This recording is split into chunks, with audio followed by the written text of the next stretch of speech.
Studies show that people are more likely to remember the first and the last thing that they study, that they hear, that they see. With that in mind, what are you saying for your first and your last thing? And I want you to picture this for a moment. Now, imagine a TV show or a movie that has a bad finish.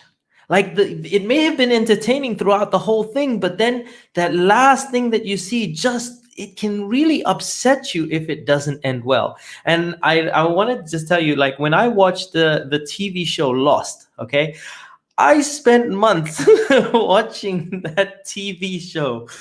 And at the end, I was infuriated. I was just so...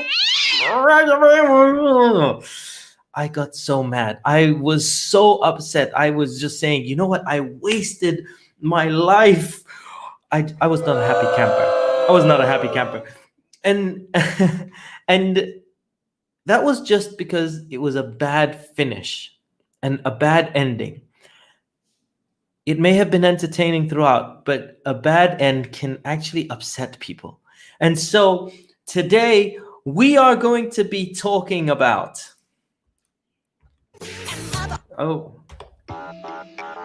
This is another in the series of power presentations, and we're going to be talking about how you can have a clear takeaway message for your presentation. How can you present more effectively, and how can you end it more powerfully?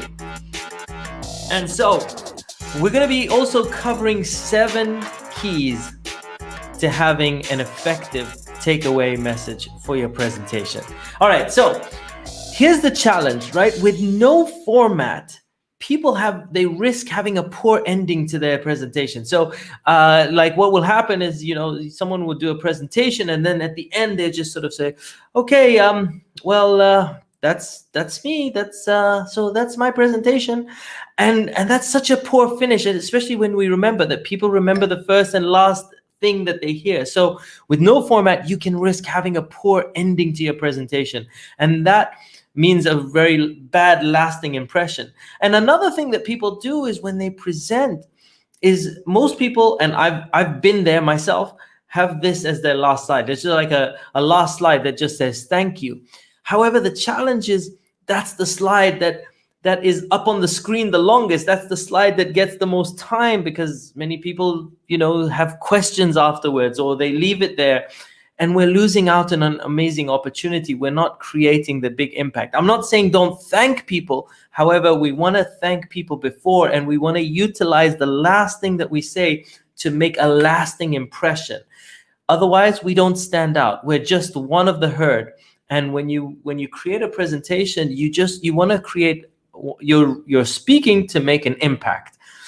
Last slide, if it's just a thank you, generic like everybody else, we're not going to create the impact that we need to create.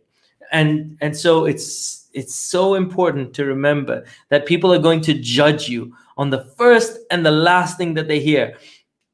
The middle bits, they may not remember, but they're more likely to remember the first thing. They're most likely to remember the last thing. And then that's the lasting memory they take with them. That's what they're going to judge you on moving forward. That's what they're going to tell people about in terms of their experience. So you want to create a strong impact at the beginning. And I have a video all about how to create powerful hooks for there. But then you also want to have a strong end at the end. And that's what we're going to be talking about today.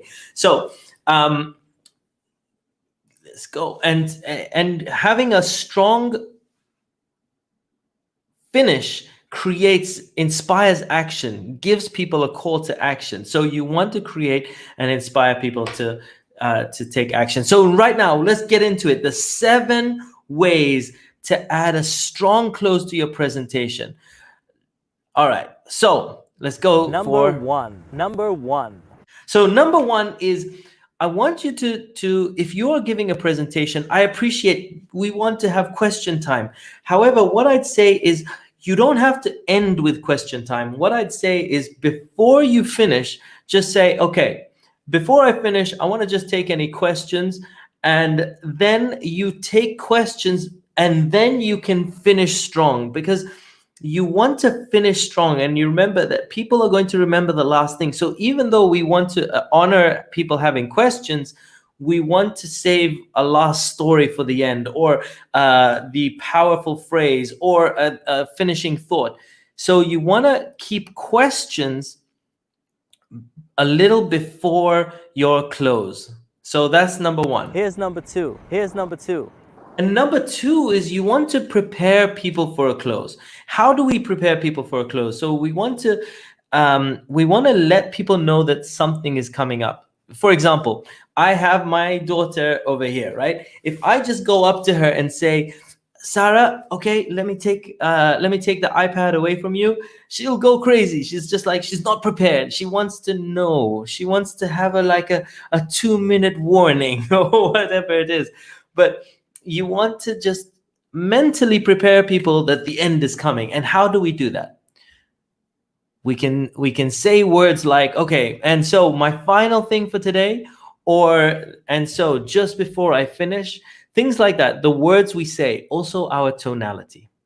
And so when in wrapping up, you see, with my tonality, I have a tonality which is letting people know that we're coming towards the end. So preparing people for a close is also very powerful and very important. So that's number two. Number three. So number three is having a phrase that pays. This is so important. This is one of my favorite things. At the end, what is the takeaway message? And you think of the takeaway message is basically a summary of your whole talk, right? What do people need to remember, to take action with? What is it's sort of a bit of a call to action, but it's memorable. This is what the phrase that pays is memorable. And here are some tips to create a phrase that pays. Make it 10 words or less. You'll see my phrase that pays at the end of this session, but you make it 10 words or less. Make it rhythmical. If you can make it rhyme, great, but it doesn't have to rhyme. It just needs to have a bit of a rhythm to it.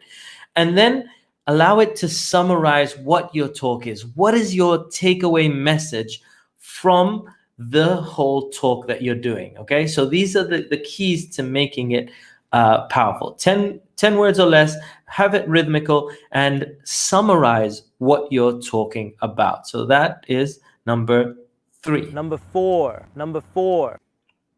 So number four is have a call to action at the end. If you're doing a talk and you want people to take action, inspire them, that's the thing that you got to do right at the end. Get them to take action. Ask them to go and do something.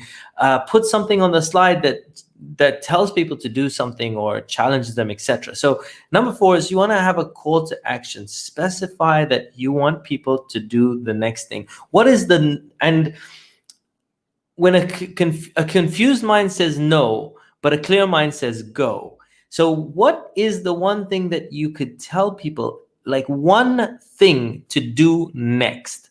That is a very powerful call to action. Okay, so you can end with a call to action. So that's number four. Here's number five. And number five is connecting your start and your end of your presentation. I want you to think of a sandwich. It has bread at the beginning, it has bread, and then you can stuff the whole middle. But even if you wanted to, your bread you could just have a bread sandwich, which is literally a piece of bread and another piece of bread. I don't know why would people have a bread sandwich? I don't get it. I don't personally. I don't see the use in it. But anyhow, you could literally have a bread sandwich, which is literally a piece of bread and another piece of bread, which is saying that you could literally have your opening and then your closing and say them one after the other and connect those two. Does it make sense if you just say your beginning and your end? So connect your start and close, and then it doesn't matter what you put in between. That is very, very powerful. You could also, for your connecting your start and end, is you could say the same phrase at the beginning and then end with the same phrase. Okay, so you know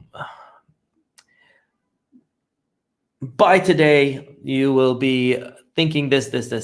Okay. And then you say your whole talk, and then at the end is gone. So today you have now learned that this. And so you might want to start and end with the same phrase. So these are just different ways that you can utilize. So that's number 5. Connect your start and end. Number 6. And here's number 6. You can also have an outro. This is the final thing. So before I leave you, I want to leave you with one thought.